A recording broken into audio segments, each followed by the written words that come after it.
everybody, and welcome to the Master Investor Show 2020. My next guest is an award-winning UK finance and prosperity educator who's seen her YouTube channel grow to over 50,000 subscribers over the past 2.5 years.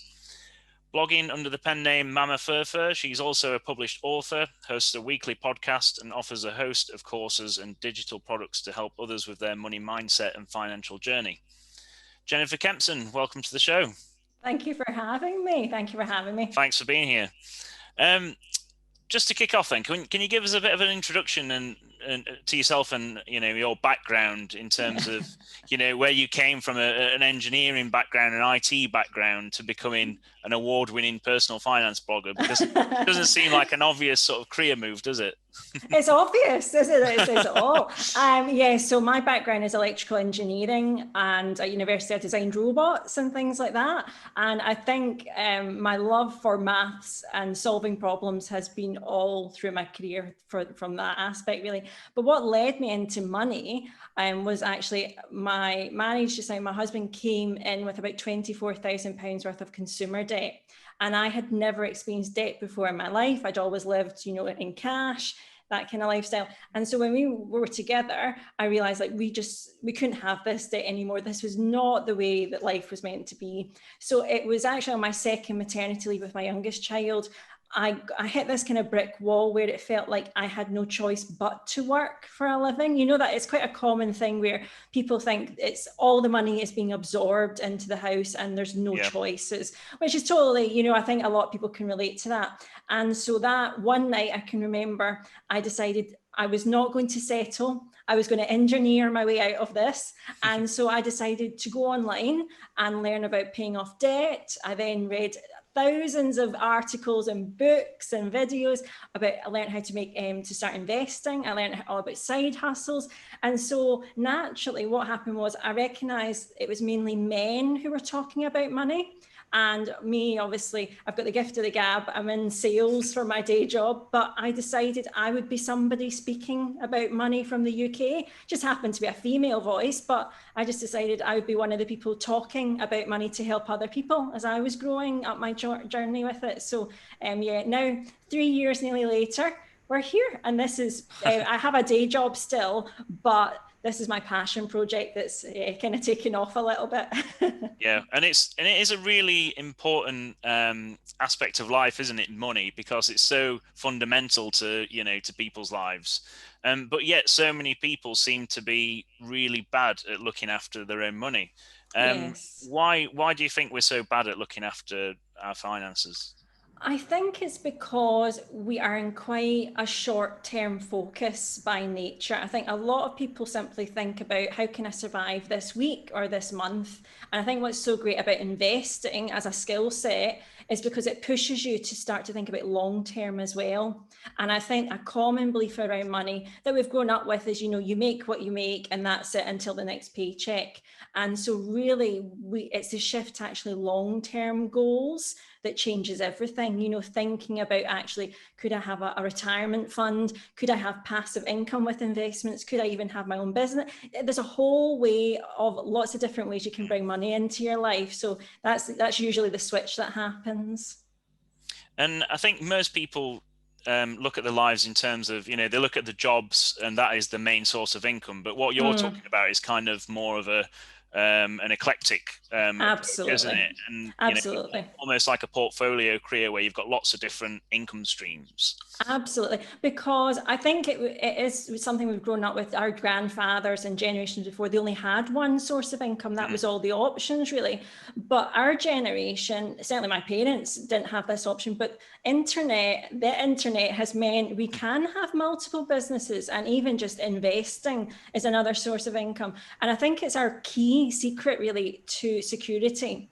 I think you can't just rely on one job for life anymore. That was okay for generations before, but we are in competition with everyone throughout the world. And I think it's all about, okay, use as many talents and skills as you can.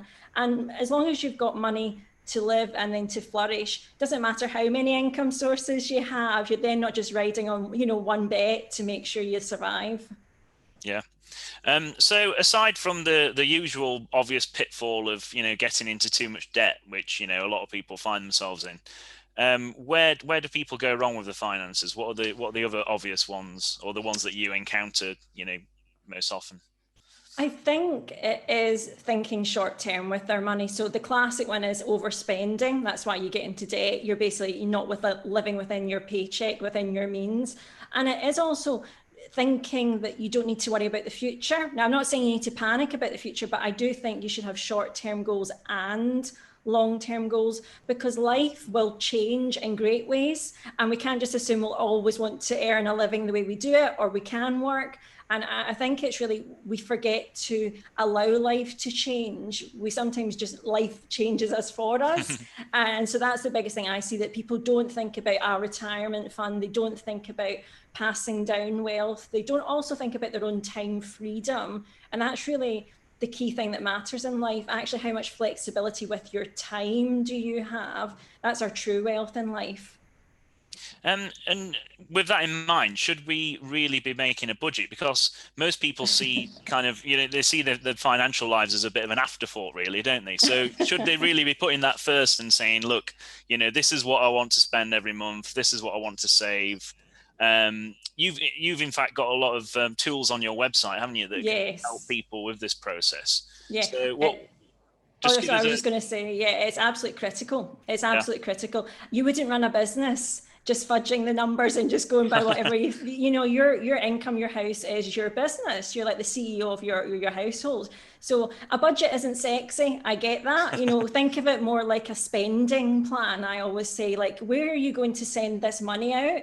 And I always say there's a couple of different ways to budget, but make sure you're keeping the lights on. You've got food in your stomach. Everyone's healthy, but have your goals in there as well, every single paycheck. So as we talked about retirement funds, investing, giving, I'm a huge kind of evangelist of giving. I believe that's one of the things that's missing in society. We've got out of this habit of supporting the community or things we believe in to change the world. So I believe, have the billionaire habits that you would want as you grow wealthy, have them in your budget right now. And for those people who want to, make that first step in terms of investing, what's the easiest way to begin to sort of dip your toe in the water, would you say? The easiest place is probably in a pension, to be honest. It's probably the one that you can do with pretty little thought. You can go to your employer and say, can I just sign up to my pension plan? And that's you investing. You're an investor. Again, pensions not the most sexy of no, I know, discussion topics, are they? But it's something that's so critical, especially because a lot of companies will give you free money towards your pension. They'll often match your contributions, or like my employer actually doubles mine, so it's like 3 times the amount of money. And it's a way that for your future, from when you're 57 or 60 or whenever we can get access to it, you've got an income. So that's the easiest way. The other way is, there's so many companies now in the UK that you can start investing from £1. And my best advice would be, I think you've heard of this proverb before, but basically, like, the best time to plant a tree was 20 years ago. The second best time is today. So literally, if you only want to test the market with £1, build up your investing muscle, start today and just start to invest in something that feels good, whether it be an individual stock or an index fund or some bonds or a little bit of crypto, whatever you fancy. But start, and then at least you're beginning the journey. And so many people make the mistake, don't they, that because they think they've only got a small amount to invest every month, it's not worthwhile somehow. But that kind of discounts the whole power of compounding over time, and it's so powerful over a long period of time that even starting off with a really small amount of money can lead to a really big pot 10, 20 years down the line. Absolutely. Like, small amounts will take you longer to get life-changing amounts, but really I would hope people, once they've proved that it works for them, they know what they like, make it a percentage of your budget. So an ideal place is maybe 5 to 10%. It's something that then you're building an income for maybe 20, 25 years down the line, but it allows you to get comfortable. And then obviously, the greater the amount of your paycheck that you invest, the quicker you'll achieve financial freedom and all these kind of buzzwords that we hear. But it really just start. Like, find out as much as you can and start, scratch that itch where you can. Yeah.